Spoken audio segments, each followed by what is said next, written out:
Welcome back to March Madness Analysis. Let's get into some Power 6 conference tournament picks. And we're going to get a little bold with our champions and our picks.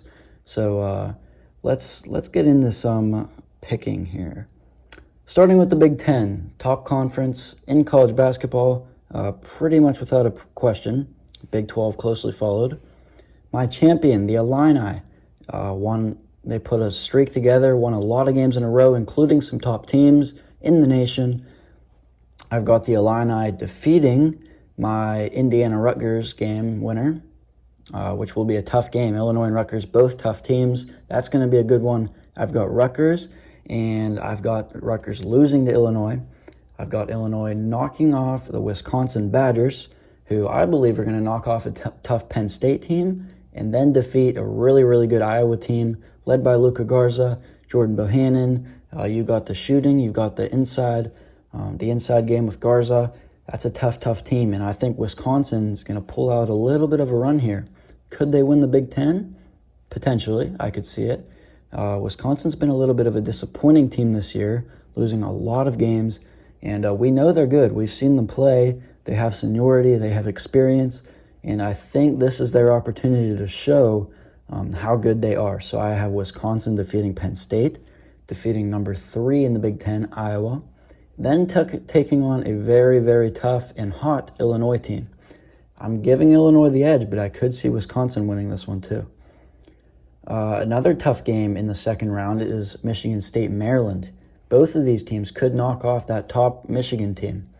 I've got Michigan State. Tom Izzo always comes through in March. I have Tom Izzo and the Spartans taking on the Wolverines of Michigan, and I'm going to give Michigan the edge in that one after the 2-game series in which they split games with Michigan State. I have Purdue, a super hot Purdue team, taking on Michigan and defeating them, leading the Big Ten championship, featuring 2 red-hot teams, the Purdue Boilermakers, the Illinois Fighting Illini. That's going to be a real good one, and I've got Illinois, the 2 seed, winning the Big Ten. Let's move on to the Big 12, the second best conference in my opinion.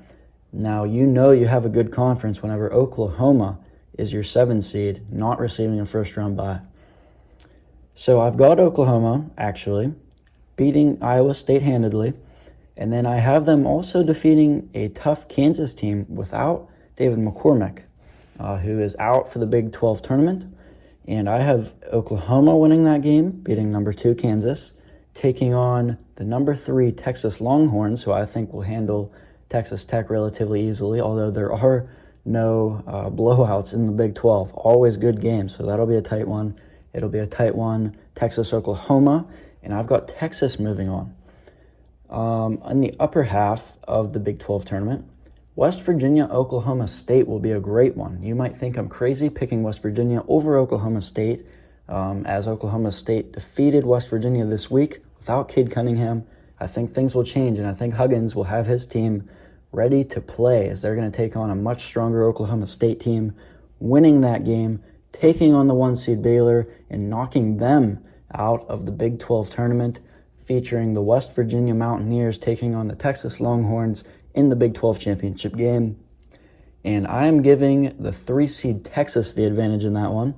They've won a tournament earlier this year in Maui, and I think they're going to win a Big 12 tournament this year, leading them to a potential 2 seed or even 1 seed, depending on how the teams ahead of them do. So winning the Big 12 is obviously going to be rewarding in the end.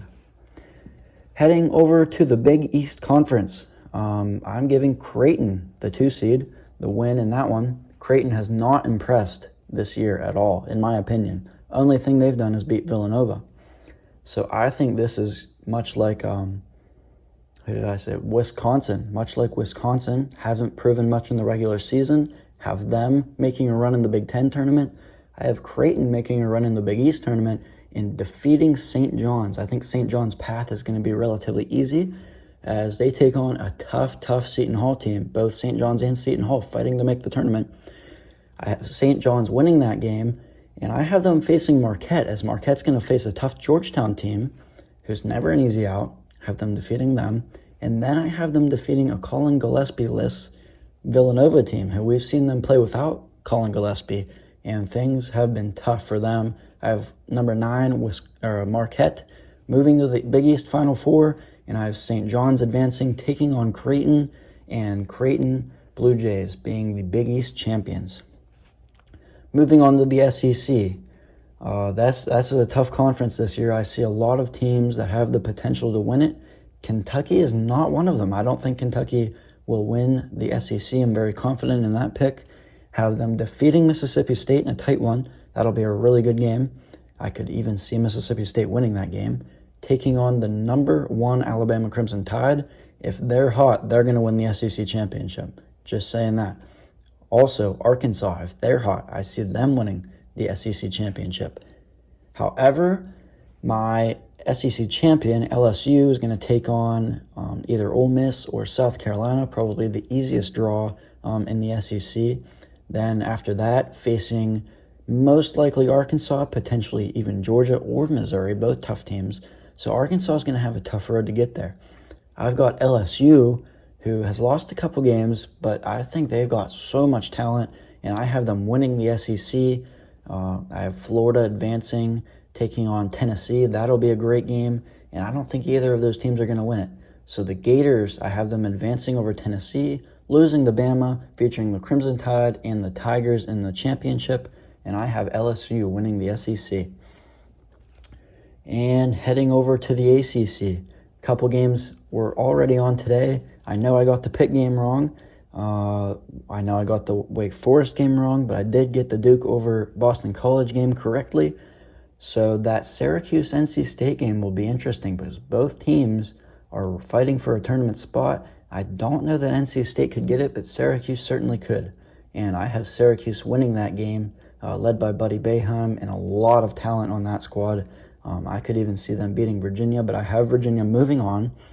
I have Clemson defeating, I had them defeating Pitt, but now Miami, and I think that'll be an easier game than Pitt.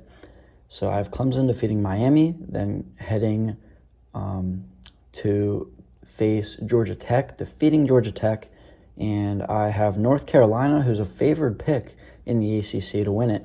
I have Virginia Tech moving on. I think Virginia Tech and Clemson are two of the most underrated teams in the ACC, and I have them facing in my finale. So I think I really, really believe that one of those two teams are going to win the ACC this year. And my pick is Clemson. Amir Sims, you've got all kinds of underrated players and coach for that matter for the Tigers this year. Have them winning the ACC as a 5 seed. And finally, the Pac-12 Conference. I have Colorado winning this one. They haven't had the resume yet, and I think they are going. The stats show that they're the best team in the Pac-12. I have a feeling, a very good feeling, that it's going to be Oregon and Colorado. Really have no doubt about that. I'm very confident in that pick. I feel like Utah could make a little run, potentially defeating USC. But USC is a really good team, so I have them advancing. And it looks like we have the top 4 teams making the Final Four in the Pac-12.